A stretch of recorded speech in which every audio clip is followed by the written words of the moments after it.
படித்ததில் சிந்தனைக்குரியவை. இது நிஜமல்ல, கதை. மாலை நேரம். வீட்டில் அமைதியான சூழல்.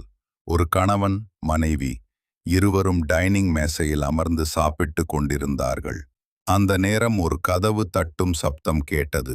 கணவர் ஆச்சரியமாக, யார் கதவை தட்டுவது என்று கேட்டார். கதவின் அங்கிருந்து ஒரு மெதுவான சப்தம், நான் ஒரு ஏழை மிஸ்கீன் வந்துள்ளேன் என்று. மனைவி உடனே கூறினாள், இந்த கோழியிலிருந்து ஒரு துண்டை அந்த மிஸ்கீனுக்கு கொடுங்கள். ஆனால் கணவர் கடுமையாக, வேண்டாம், எங்களுக்கே போதாது என்றார். அந்த மிஸ்கீன் அமைதியாக திரும்பி சென்றான்.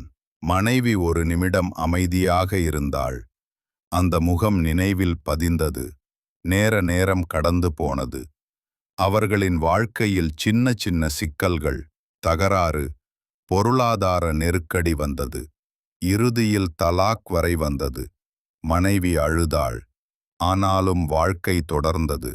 சில மாதங்கள் கழித்து அதே பெண் ஒரு நல்ல மனம் கொண்ட மனிதரை திருமணம் செய்து கொண்டாள். இப்போது புதிய வீட்டில் அமைதியாகவும் நிம்மதியாகவும் வாழ்கிறாள். இருவரும் மகிழ்ச்சியாக ஒரு நாள் சாப்பிட்டு கொண்டிருந்தபோது மீண்டும் கதவு தட்டும் சப்தம். கணவர் கேட்டார், யார் கதவை தட்டுவது? நான் ஒரு ஏழை மிஸ்கீன் வந்துள்ளேன் என்று பதில் வந்தது. அந்த கோழி துண்டை அந்த மிஸ்கீனுக்கு கொடுங்கள்.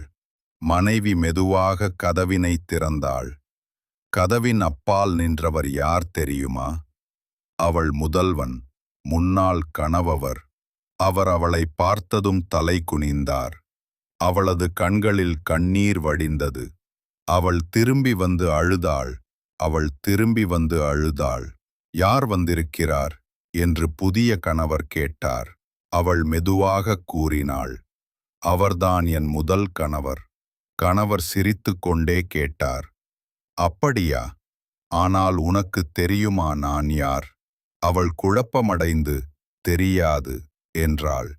அவர் கூறினார், நான் தான் ஒரு காலத்தில் இந்த வீட்டிற்கு மிஸ்கீனாக வந்தவன். அவளது கண்களில் அதிர்ச்சி, கண்ணீர் சுரந்தது. இது ஒரு சாதாரண சம்பவம் இல்லை. இது இறைவனின் சுழற்சி, நியாயம், அவனுடைய திட்டம்.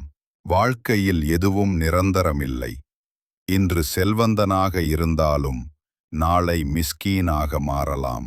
நேற்று யாசித்தவன் இன்று உதவி செய்பவனாகலாம்.